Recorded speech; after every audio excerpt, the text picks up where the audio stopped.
What is happening, boys and girls? Jim here, RCAD. Little unboxing for y'all today. Legendary tipper.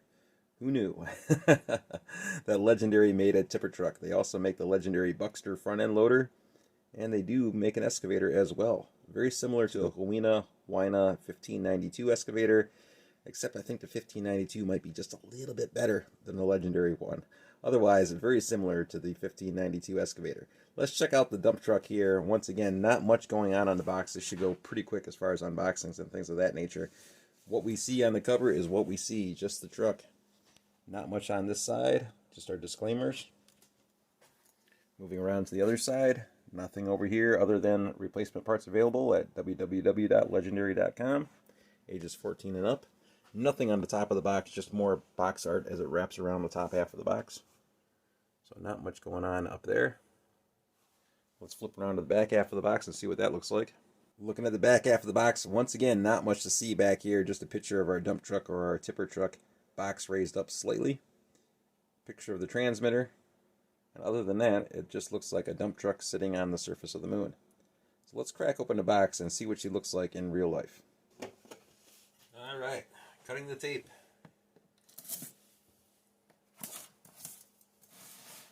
Well, you guys aren't really missing anything here. Kids, be careful with knives if you decide to open up the box on your own. You should always have your parents do that for you, especially if you're not a careful kid.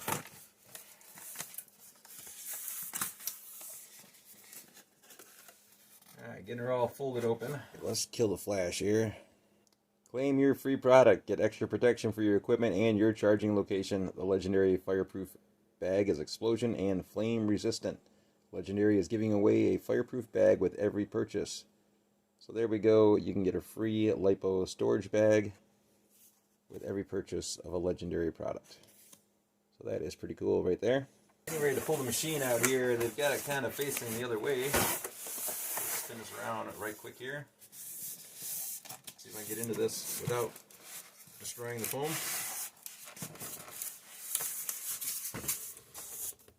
And there we go.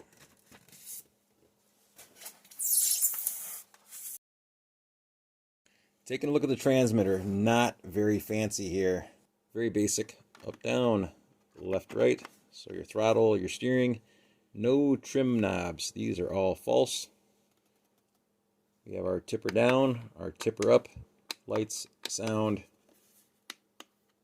We got two buttons here too. I'm not too sure what those are for, but we do have two buttons over there on the side. And it runs on 4 AA batteries under yonder cover here. But we'll get around to putting those batteries in here in a few seconds. Looking at the rest of the machine. What do we got going on down here? Got 2 batteries from the looks of things. Kind of tightly packed in here, and they are relatively wee. Very small little batteries here as far as things go. But they are lithiums, 7.4 volt, 2S, 3C, lithium ion, 600 milliamps. So that's 0.6 amps. 0.6 amps. So there's a look at our 2 included batteries with Dean's plugs on them, or a T-style connector. Very cool. I use T-style connectors on all of my stuff, so that is very convenient. Moving right along, we have 2 included chargers. I'm sure there's nothing special or spectacular going on with these guys. Output, 4.2 volts times 2, 800 milliamps times 2. So 8.4 volts, 1.6 amps. 1600 milliamps or 1.6 amps. So there we go, our 2 included USB 2S LiPo chargers. Looking at the rest of the truck. We have an included toolkit.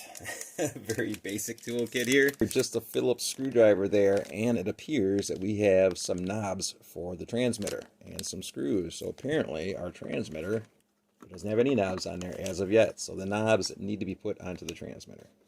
Should be pretty easy to do. You know what? Let's just knock that out of the park right now and get that done with.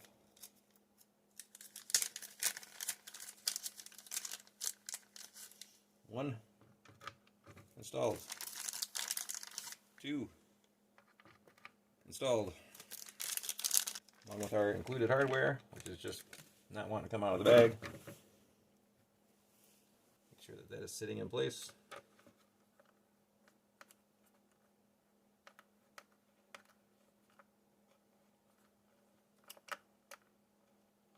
Not the best screwdriver in the world. No, not the best screwdriver at all.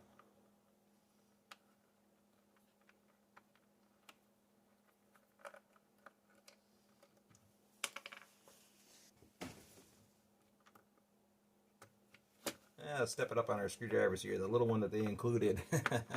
Can't get much torque on that handle. It's not a very large screwdriver by any means. Can't get too much torque on that handle versus this one.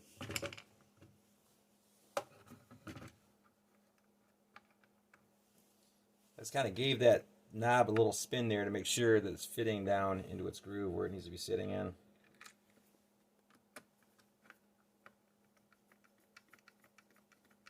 Making sure that we're not cross-threading the screw into that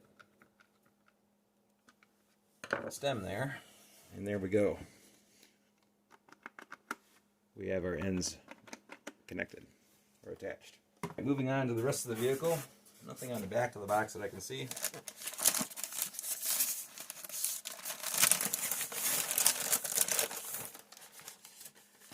Foam is empty. So that is all there is to that. Vehicle wrapped in plastic from head to toe.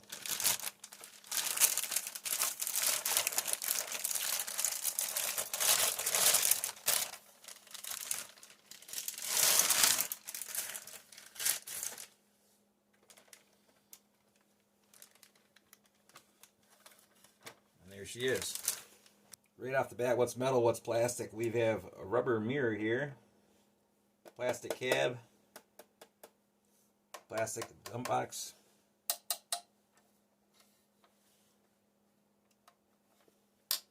metal rail on the top of the dump box, metal link, plastic connecting link in between, plastic fenders, plastic gas tank, plastic chassis, rubber tires, relatively hard compound, not much movement there. Not going to see much traction out of these guys. They are almost like plastic.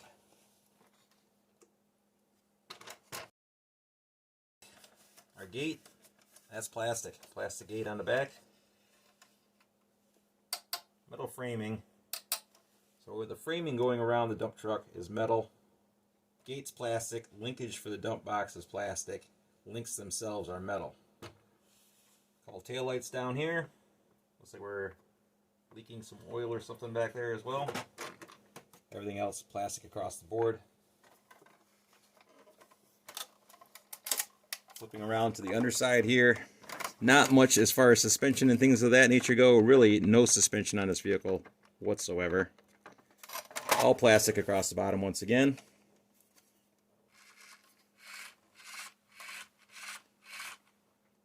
And we have locked up axles from what I can see, front and rear, so that's good. No open diffs. Our on-off switch right here, and our battery tray right here. Just have to remove this little Phillips screw.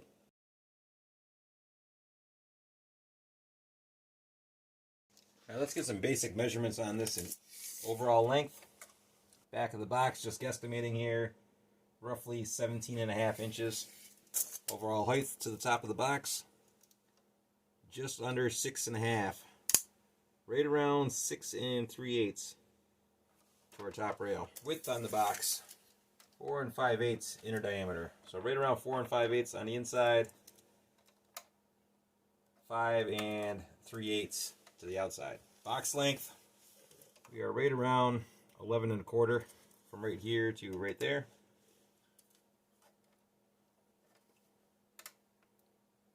Right around 11 to here. Almost a 12 up to the header. Total length from the back to the top of the header is right around 13 inches. So from up here to down here, total length right around 13 inches. Cab portion, if you're looking to put this on a different vehicle, right around 4 3/4, 4 7/8 wide across the top. cab itself here, going from the front to the back half of the exhaust pipes. We are right around 4 3/4 of an inch from the front of the cab to the back of the exhaust pipe. Ground up about 7 inches to the top of the cab. Bottom of the cab to the top of the cab. We are about 6 3/8. From the bottom of our step to the top of the cab, 6 3/8 of an inch. Let's check out our wheelbase real quick here, just for people who might be interested in modifying this and looking for another vehicle with a matching wheelbase. From our center of the back hub to the center of the front hub, we are right around 10 1/16 of an inch. 10 1/16 from here to here, center to center. From our forward axle, center of the forward axle hub, to the center of the front, we are right around 6 7/8. 6 7/8 of an inch, center to center on these guys. So that'll give you a little bit of an idea on your overall wheelbase and things like that if you're looking to match this up with another vehicle. Width across the axles, if we get the tape to hang on here, 5.5 inches. 5.5 inches wide altogether.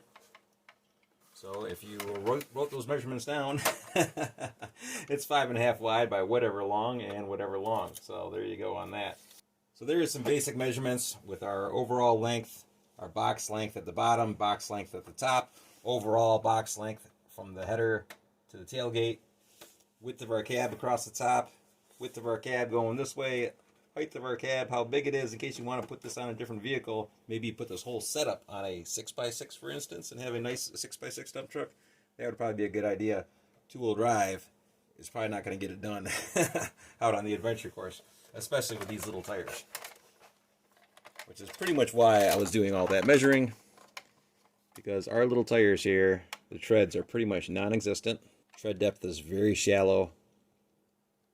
The pattern itself is kind of shaped like an old 70s style snowmobile trailer tire. More of a trailer tire than an actual truck tire. Not much tread here. So more show than go for our tires. Ground clearance, yeah, not much ground clearance going across there. Right around about a 1/2 inch of ground clearance. Alright, batteries are all charged up. I did not use our included quick chargers. I used my high-tech X2 AC Plus quick charger to charge these guys up. Let's get our batteries installed in the transmitter. Removing our Phillips screw on the back edge here. And this will not be going back in. At least not on mine. Battery cover on the back of our transmitter. Very similar to the Hoynas. Push in, lift up. 4 AA batteries required. Getting ready to install the batteries into our transmitter. Looking at these little plastic gates that they have in between the batteries. They can cause problems sometimes, just because the positive post coming off your battery might not protrude out far enough to make it past that gate and get a good connection. So if you have a problem with that, these little guys here might need to get removed.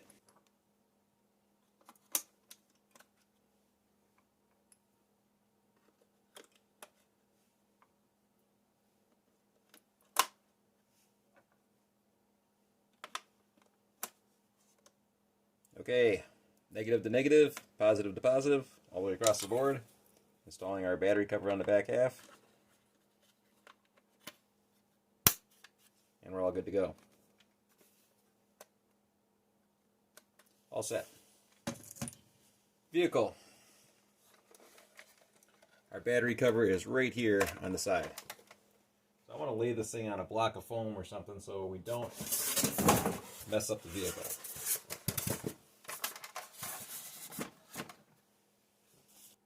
Looking at our battery tray here, here is a screw that needs to be removed.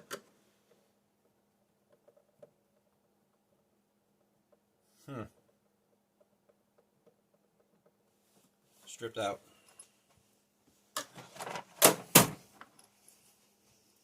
Flat blade screwdriver. Try to lightly pry underneath the lid. Yep, that screw is stripped out. That's a bummer. Oh, we just dropped our screw inside the wheel. There she is. And this one here, I will be putting another screw back in here just because the battery tray being on the bottom of the vehicle, you might back over something or hit something that might knock your little latch sideways and have your battery fall out on you. So the battery trays that are on the vehicles like this that hang on the bottom, I'll usually put that screw back in there just so I don't have to worry about my battery tray popping off while I'm driving the vehicle around. So I'm going to have to find a little bit larger screw to put back in that hole. Alright, let's get our battery installed here. You know, speaking of battery compartments there, here is our included battery, our Laegendary 2S lithium-ion battery. Here is the Laegendary Buckster battery. Two 18650s on this pack, right here for the Laegendary Buckster. These guys are closer to two AA's. Significantly smaller on our batteries there. Sorry about the focusing and all that good nonsense, but quite a bit smaller. Yes, you can fit this battery in here, but there's no way that you can get the cover on there. The battery just sticks up a little bit too far. So if you're thinking about getting one of these and getting a larger battery with two 18650s, think again, it will not fit.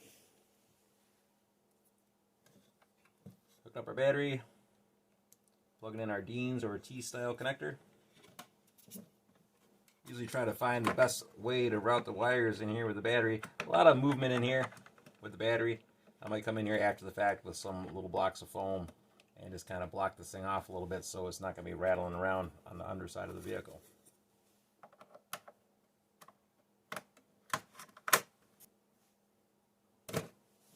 Alright, our cover is locked back down. Just need to find a larger screw to run back in there. Found another screw, slightly larger diameter than our stock one here. A little bit bigger thread, a little bit fatter.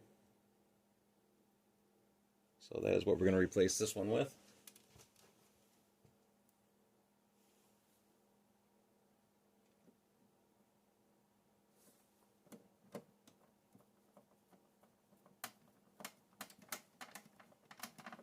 Right now I'm pretty much cutting new threads.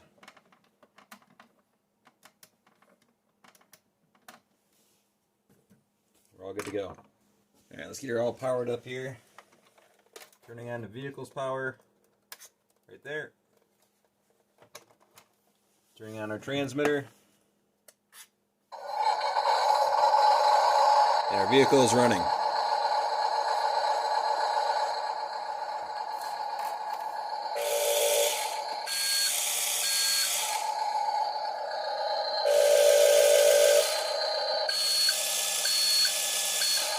So when we move forward, our headlights are solid. We back up, they blink. If we turn left or right, headlights are blinking. I don't know if I really like that or not.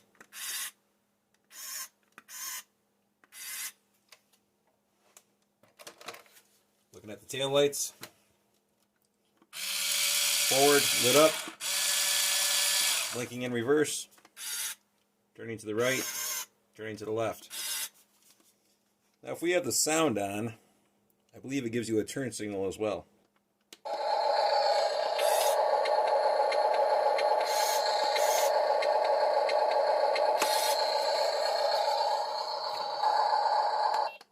Alright, shutting off our sound.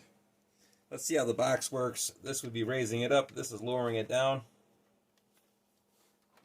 Put it in a position where it's not going to hit anything on a workbench here.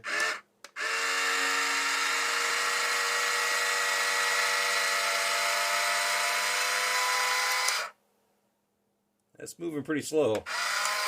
I'm wondering if this is just going to be a constant rotation. If you keep holding that button, if it's just going to keep going in the same direction. Yes, it is. So it really doesn't matter which one you push, whether it's the up button or the down button. That's the up button, we're going down. That's the down button, we're lifting it up. So how this works, basically, I'm going to grab a washer here and try to demonstrate this with a washer and a included screwdriver. Inside here we have a motor, gear-driven motor most likely, and these little connecting arms are hooked up to a wheel like this, or a disc. The arms are bolted just like this to one end of the wheel. As the wheel rotates, the arm lowers. As it comes back around, it goes back up. So that is how it's working. Kind of like a piston on a crankshaft. and that is what's raising and lowering the box. This part is purely decorational. Does absolutely nothing. All the lifting and lowering is done right here. We are pushing the up button and are lowering it back down. Not a bad degree though as far as its total dump.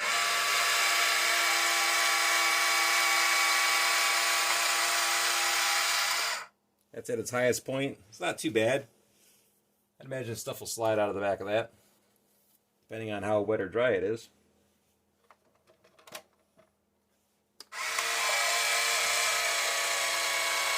Lights flashing. Let's see how the sound is with that.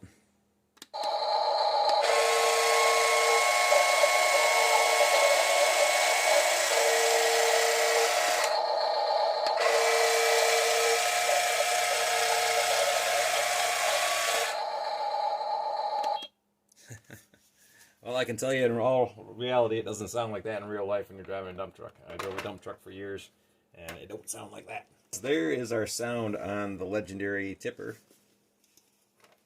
Still kind of curious as to what these little buttons do right here on our transmitter. Whether they're trim buttons, I'm not too sure. Yes, they are. These are fine trim buttons for the steering. These guys right here.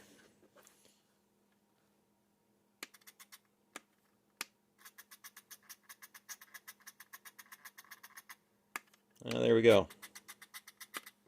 So those are some trim buttons for the steering. That's kind of cool because all the other trim buttons are fake. Turning radius isn't terrible. Could be better though.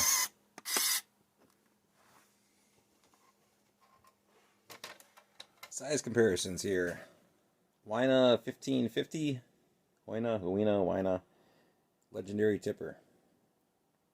Not too bad right there between the two of them.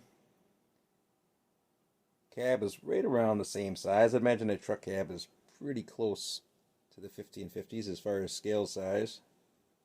But I think they'll play well together, and the excavator should have no problem reaching into the back of the dump truck, set up the way it is. Alright, can we load it up with the 1550 excavator on flat ground?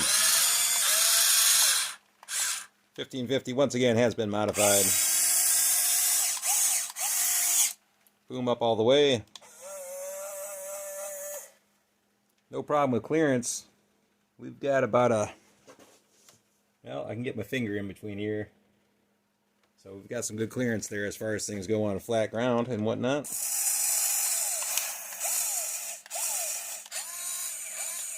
Yep, shouldn't be a problem loading up the tipper with the 1550.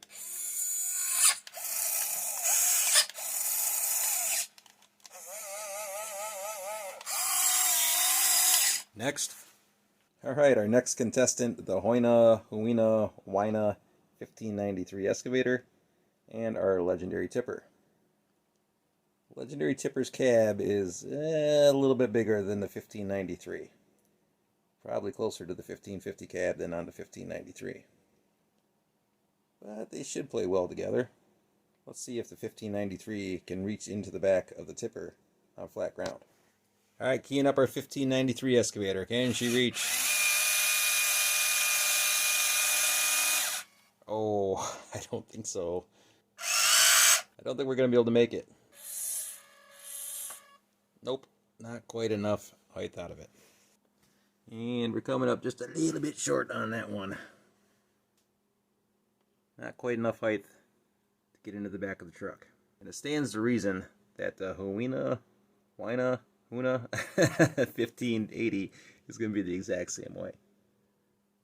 Next contestant, U.S.A 580 excavator versus the Laegendary tipper. Cab portion just about the same, but the excavator looks a little bit bigger than the tipper as far as overall scale goes and whatnot. For a cab over dump truck, it looks kind of small compared to that excavator. So that would have to be like a monster excavator by comparison. But let's see for craps and giggles if the excavator can reach into the back of the tipper on flat ground. We've got the 580 all keyed up. I do have a quick disconnect bucket attachment dealy deal down here, so we're going to lose a little bit of height on our bucket for that. But can she reach? That is the question.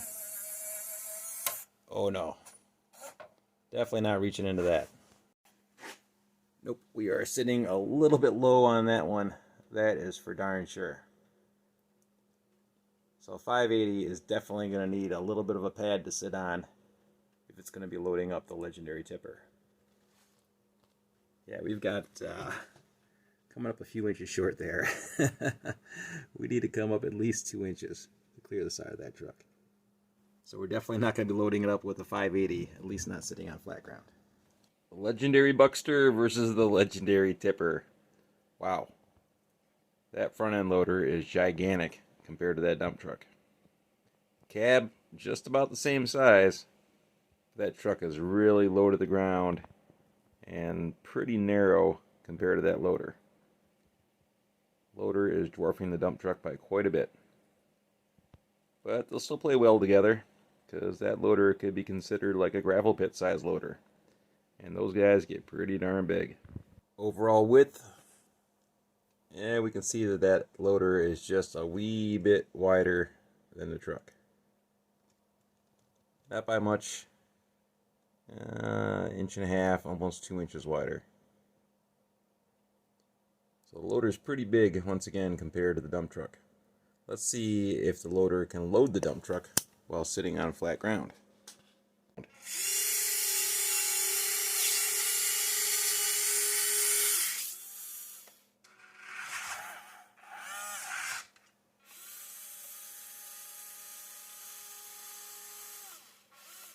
No problem. Plenty of room right there.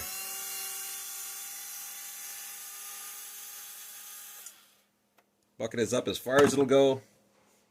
I could easily get 2 fingers in between the top rail of our dump truck and the bottom of the bucket. So plenty of room right there, well over 1.5 inches of extra clearance. No problem for the Buckster.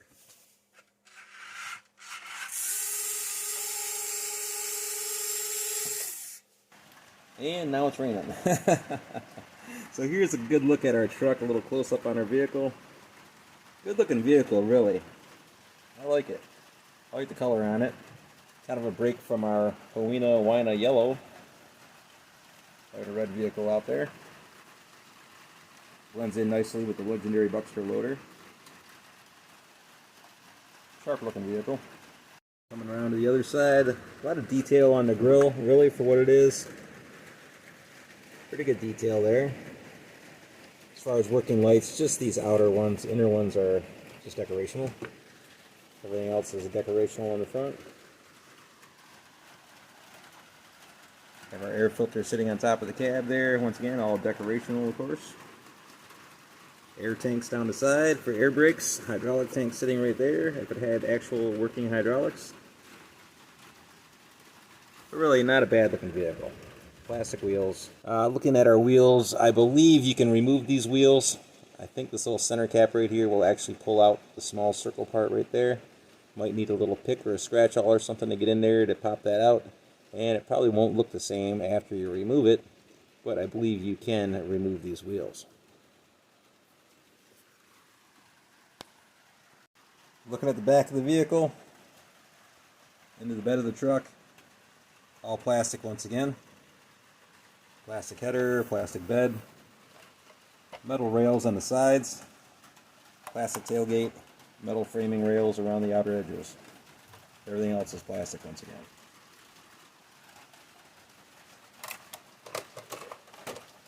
Back around to the driver's side, checking out our wheels, checking out our fuel tank, our little exhaust pipe, and our fake hydraulic cylinder on the front.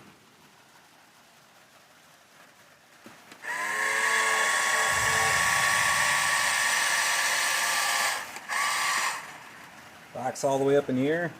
Front cylinder is strictly decorational. It does absolutely nothing other than decoration. Looking at the back of our cab, it'd be cool if this was hinged and actually flipped forward. Maybe that'll be a future project for us. Gas tank once again. Looking at the underside of the bed, our box, tipper.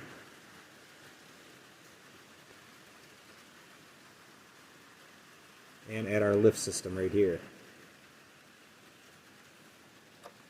Trying to get a good look on the inside here to show you how this all works once again. without my little description, but big wheel on the inside of here, big giant wheel. And these rods that lift your bed are connected at one end of the wheel. And when that wheel turns, this goes up and down. Once again, like a piston rod connected to a crank. So every time it makes a revolution, drops down, comes back up, drops down, comes back up, drops down, comes back up. And that's how that whole system works. As far as our lift gate goes, the push rod's right here. As soon as you start raising up on the box, it just starts lifting this up automatically.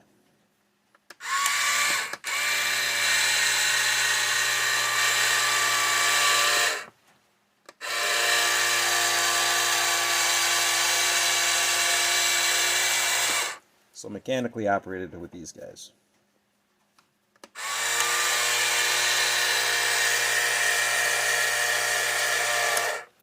And there we go, final shot, final look at my new Legendary tipper dump truck, sitting along next to the rest of the U.S.A. Off-Road Adventure Park Track Maintenance Division.